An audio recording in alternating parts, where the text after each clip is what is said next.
Bonjour, toujours dans le cadre de cette sixième séance, on a déjà traité l'exercice 11. Maintenant, relativement à l'exercice 12, vous avez un modèle, série de données centrées comme vous le voyez, y en fonction d'une seule variable exogène. Mais on a bien constaté que y de t, il n'est pas expliqué uniquement par x1 de t, par une autre variable exogène x2 de t. Donc, comme vous le voyez, vous avez donc le premier modèle, c'est un modèle de régression simple. Le deuxième modèle, c'est un modèle de régression multiple avec deux variables exogènes, mais sur des données centrées.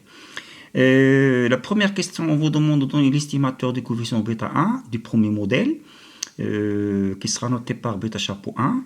Et voilà, donc relativement à cette première question, on sait très bien que l'estimateur du moindre carré pour un modèle de régression simple est égal à la somme de x1 de t, y de t, divisé par la somme de t est égal à 1, n, x1 de t. Pourquoi? Parce que vous avez ici un modèle de régression simple, sauf que la constante, vous n'avez pas ici de constante. Pourquoi? Parce qu'on travaille sur des données centrées. Bien, la deuxième question, on vous demande de donner l'expression de l'erreur V de t du modèle A en fonction de bêta 2, x2 de t et y de t. Tout en sachant que pour le premier modèle, nous avons y de t est égal à bêta 1 x1 de t plus v de t. Et le deuxième modèle qu'il faut considérer, c'est en fonction bêta 1 x1 de t plus bêta 2 x2 de t plus y de t. Faites attention ici, vous avez deux termes d'erreur. Donc vous avez V de t pour le modèle de régression simple et vous avez y de t pour le modèle de régression double ou bien multiple. Donc la question, on vous demande de donner l'expression de V de t du modèle 1 en fonction de bêta 2 et x2. Je vais exprimer V de t en fonction, donc je vais exprimer V de t en fonction de bêta 2 et x2 de t et y de t. Voilà donc pour cette question. Nous savons très bien relativement au premier modèle, voilà ce modèle, si j'aimerais bien exprimer, donc je peux exprimer V de t en fonction de la variable endogène et la variable exogène. Donc V de t est égal à y de t moins bêta 1 x1 de t. Ça c'est la définition de l'erreur. Et si jamais donc vous avez y de t, si je remplace, comme vous le voyez ici, donc si je remplace y de t, donc y de t, comme vous le voyez, donc si je remplace y de t par son expression dans le deuxième modèle, ça c'est le premier modèle, bêta 1 x1 de t. Le deuxième modèle c'est bêta 2 x2, le deuxième modèle le deuxième modèle c'est bêta 1 x1 de t, bêta 2 x2, ça c'est le deuxième modèle, ça c'est y de t dans le cadre des deuxième modèle, c'est y de t. Donc y de t est égal à cette quantité, d'accord? Et puisque vous avez moins bêta 1 x1 de t, moins bêta 1 x1 de t, je peux très bien simplifier par bêta 1 x1 de t et bêta 1 x1 de t. Il me reste uniquement v de t est égal à bêta 2 x2 de t plus epsilon de t, comme vous le constatez. Donc, l'erreur, elle est égale à cette quantité. Donc, l'erreur est égale à cette quantité. Donc, V de t est égal à bêta 2 x2 de t plus epsilon de t. Maintenant, je vais essayer de calculer l'espérance de V de t pour voir est-ce que son espérance elle est nulle ou non, est égale à 0, puisque par définir par hypothèse, l'espérance de terme de l'erreur est égale à 0. Si je vais introduire l'espérance sur cette quantité, comme vous le voyez ici dans cette formule, donc l'espérance de V de t est égale à l'espérance V de t égale à bêta 2 x2 de t plus epsilon de t. Je vais mettre bêta 2 x2 de t à l'extérieur de l'espérance. Je vais garder l'espérance uniquement pour epsilon de t. Et puisque epsilon de t est égal à 0, donc l'espérance de V de t, est égale à bêta 2 x2 de t. Donc voilà donc l'espérance de V de t. Voilà. Mais ce qu'il faut constater, c'est que l'espérance de V de t, elle est différente de 0. Donc il n'obéit pas aux hypothèses des modèles de régression multiples. Il n'est pas nul. Donc c'est la raison pour laquelle, comme vous le voyez ici, j'ai bien noté, on constate pour le modèle A Donc le modèle A n'est pas donc d'espérance nulle, c'est-à-dire que l'erreur c'est-à-dire de V de t en principe doit être égale à 0, mais par contre, l'espérance de V de t est égale à bêta 2 x2 de t, donc l'espérance il n'est pas égale à 0, il n'est pas nul. Troisième question, on vous demande de calculer l'espérance de bêta chapeau 1. Donc je vous rappelle qu'on a déjà déterminé, bêta chapeau 1 est égal à la somme de x1 de t, y de t. La somme de t est égale à n à x2 de t. C'est l'estimateur, c'est le coefficient pour le premier modèle de régression simple avec une seule variable exogène. Donc si je vais introduire, donc je dois introduire l'espérance sur cette quantité.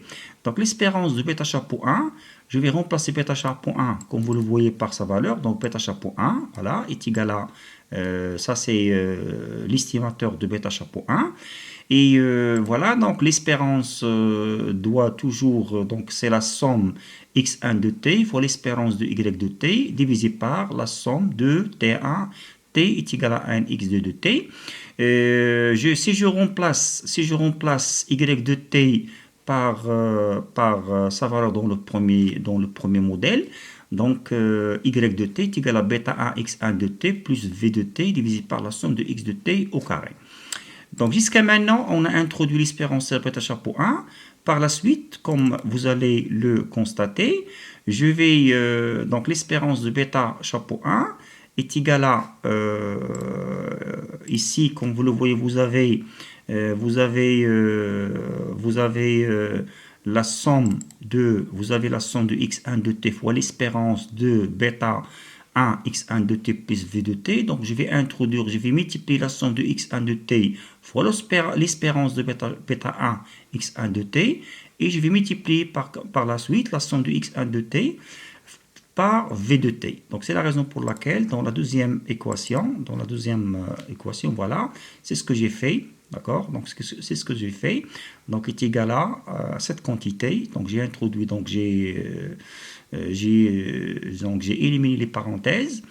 Donc voilà, donc l'espérance de ici, comme vous le voyez, donc vous avez l'espérance de bêta 1, donc je vais mettre l'espérance de bêta 1 à l'extérieur. Il me reste, comme vous le voyez ici, la somme de x1 de t, donc la somme de x1 de t multipliée par x1 de t. C'est la raison pour laquelle vous avez ici la somme de t est égale à n fois x1 de t au carré. x1 de t au carré. Pourquoi? Parce que vous avez x1 de t fois x1 de t. Donc l'espérance de bêta 1 multipliée par la somme de x1 de t au carré. Je vais par la suite remplacer v de t par sa valeur. Je vous rappelle que lors de la deuxième, nous avons trouvé comme quoi que v de t est égal à bêta 2 x2 de t plus epsilon de t. Donc j'ai remplacé v de t par sa valeur. D'accord? Donc je vous rappelle comme quoi on a déjà déterminé v de t comme quoi est égal à bêta 2 x2 de t plus epsilon de t. Donc voilà pour cette transformation. Donc c'est l'espérance de bêta 1 fois la somme de t est égale à 1 x1 de t au carré, plus la somme de t est égale à n x1 de t fois l'espérance de, quand vous remplacer v de t par sa valeur. D'accord? C'est bêta 2 x2 de t plus epsilon de t. Par la suite, vous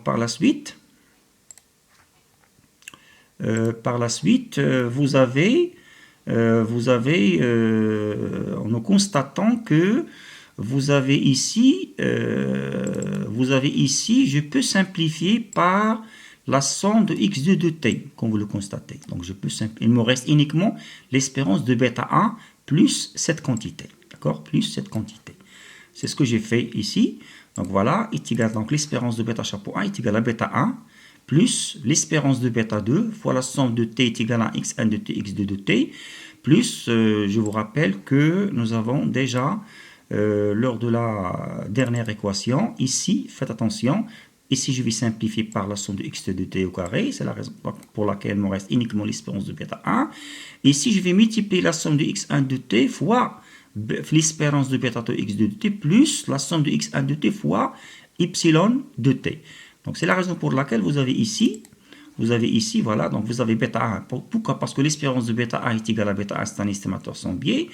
Ici, vous avez cette quantité, c'est l'espérance de bêta 2 fois la somme de t est égale à n x1 de t, x2 de t, plus la somme de x1 de t fois l'espérance de epsilon de t. Et puisque l'espérance de epsilon de t est égale à 0, il me reste uniquement cette quantité. Donc, est égal à bêta 1 plus bêta 2 fois cette quantité. D'accord? Donc, il est égal à, faites attention, l'espérance de bêta chapeau 1, donc bêta chapeau 1, est égal à bêta 1 plus bêta 2 multiplié par cette quantité.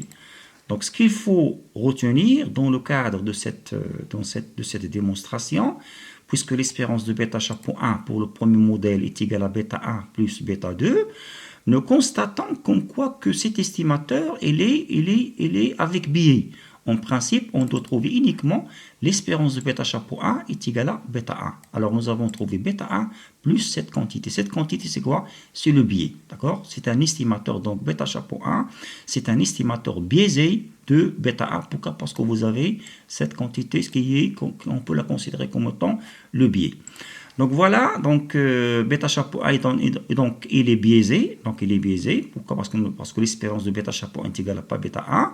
Il est biaisé, il n'est pas convergent. Donc il est biaisé, il n'est pas convergent. Pourquoi il n'est pas convergent?